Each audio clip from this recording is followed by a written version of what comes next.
Oui, Madame le maire, chers collègues, ma question va être un peu redondante, mais c'est très bien d'entendre deux fois les mêmes réponses.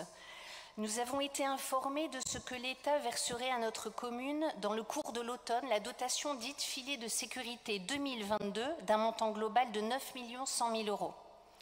Cette dotation a pour objet d'aider les communes les plus exposées à faire face à l'augmentation de certaines dépenses.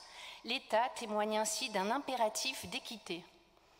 Dans le même temps, le ministère de l'Économie s'est engagé à ce que cette première augmentation de la dotation globale de fonctionnement depuis 13 ans soit renouvelée l'année prochaine.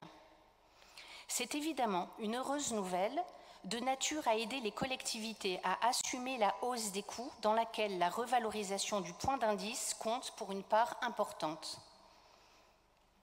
La hausse des bases fiscales désormais liée à l'inflation contribuera, elle aussi, à abonder significativement les finances municipales.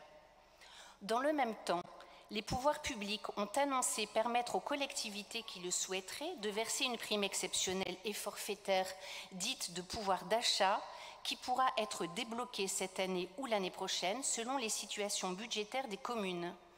C'est évidemment une charge non négligeable, singulièrement pour celles qui, comme la nôtre, ont un effectif très supérieur aux communes de la même strate.